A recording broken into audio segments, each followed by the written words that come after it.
জাতীয় নাগরিক পার্টি এনসিপির প্রথম কর্মসূচি হিসেবে আমরা জাতীয় স্মৃতিসৌধে আমাদের স্বাধীনতা সংগ্রামের বীর শহীদদের শ্রদ্ধাঞ্জলি দিতে এসেছি। আজকে থেকে আমাদের যে আনুষ্ঠানিক কর্মসূচি শুরু হলো।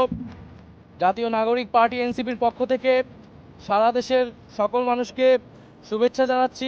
নতুন প্রজাতন্ত্র গড়তে নতুন সংবিধান ও গণপরিষদ নির্বাচন প্রয়োজন বলে জানিয়েছেন জাতীয় নাগরিক পার্টি এনসিপির আহ্বায়ক নাহিদ ইসলাম। পুরনো সংবিধান এবং শাসন কাঠামো রেখে নতুন বাংলাদেশ সম্ভব নয় বলেও জানান তিনি। সাভারের জাতীয় স্মৃতিসৌধে বীর শহীদের প্রতি শ্রদ্ধা নিবেদন শেষে সাংবাদিকদের সঙ্গে আলাপকালে তিনি এসব কথা বলেছেন। বারবার হুমকির মুখে পড়েছে আমাদের যে গণতান্ত্রিক প্রতিষ্ঠানসমূহ, বারবার ভেঙে পড়েছে। আমরা একটি গণতান্ত্রিক সংবিধান গড়ে তুলতে পারিনি। একটি একদলীয় সংবিধানের মাধ্যমে ফ্যাসিজম এবং একদলীয় স্বৈরতন্ত্রের বীজ বপন করা হয়েছিল। ফলে আমরা বলেছি যে একটি নতুন প্রজাতন্ত্র আমাদের গড়তে হবে এবং তার জন্য একটি নতুন সংবিধান এবং গণপরিষদ নির্বাচনের প্রয়োজন। সেই জায়গা থেকে আমরা সেকেন্ড রিপাবলিকের কথা বলেছি এবং আমরা সেই লক্ষ্যে কাজ করে যাচ্ছি। নাহিদ ইসলাম বলেন, জুলাই গণহত্যার বিচার দ্রুত সময়ের মধ্যে দেখতে চান তারা। সেই সঙ্গে বিচারিক প্রক্রিয়ায় আওয়ামী লীগের রাজনৈতিক ফয়সালা দেশের মাটিতে করতে হবে। তিনি বলেন, সেকেন্ড রিপাবলিক প্রতিষ্ঠায় কাজ করবে তাদের দল। এছাড়া শর্ত পূরণ করে নিবন্ধনের জন্য শিগগিরই আবেদন করা হবে নির্বাচন কমিশনে। তিনি বলেন, এনসিপির প্রথম লক্ষ্য তৃণমূলে দলীয় কার্যক্রম বিস্তৃত করা। বাস্তবায়ন সম্ভব নয়। সেজন্য আমরা বলছি যে আমরা যেহেতু এই 24 সালে গণ অভ্যুত্থান হয়েছে, ছাত্র জনতা রক্ত দিয়েছে, আমরা কেবল সরকার পরিবর্তন নয়, বরং শাসন কাঠামো সহ পুরো সাংবিধানিক পরিবর্তন করে নতুন একটি বাংলাদেশের যাত্রা শুরু করতে চাই, যেখানে প্রকৃত গণতন্ত্র, ইনসাফ এবং সাম্য নিশ্চিত করা সম্ভব হবে।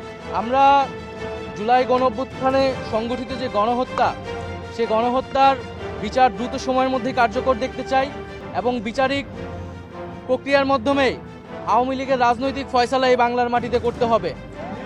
এই জুলাই গণ অভ্যুত্থানে আমাদের প্রতিশ্রুতি ছিল যে যারা এই হত্যাকাণ্ডের সাথে জড়িত এবং যারা গত 15 বছরে নানা ধরনের জুলুম করেছে, তাদের বিচার এই বাংলার মাটিতে হতে হবে এবং আমরা অন্তর্বর্তী সরকারের প্রতি আহ্বান থাকবে দ্রুত সময়ের মধ্যেই এই বিচার বাংলাদেশের মানুষ দেখতে চায় এবং বিচারের পরে যে সংস্কার কার্যক্রম, জাতীয় ঐক্যমত্য যে কমিশন রয়েছে, দ্রুত জাতীয় সংলাপে গিয়ে আমাদের যে দলীয় নেতাকর্মীদের সঙ্গে নিয়ে সকালে সাভারের জাতীয় স্মৃতিসৌধের মূল বেদিতে ফুলের শ্রদ্ধা জানান তারা। শ্রদ্ধা নিবেদনের পর কিছু সময় নীরবে দাঁড়িয়ে থাকেন। এ সময় সংগঠনটির আহ্বায়ক নাহিদ ইসলাম ও সদস্য সচিব আফতাব হোসেন ছাড়াও নাসিরউদ্দিন পাটোয়ারি, আব্দুল হান্নান মাসুদ, সামান্তা শারমিন, আরিফুল ইসলাম, তাসলিম জারা, হাসনাত আবদুল্লাহ, সার্জিস আলম সহ বিভিন্ন জেলা উপজেলা নেতাকর্মীরা উপস্থিত ছিলেন। স্বাধীনতার যে মূল মন্ত্র ছিল সাম্য, মানবিক মর্যাদা এবং সামাজিক সুবিচারের বাংলাদেশ, 54 বছর ধরে তা অধরা থেকে গেছে।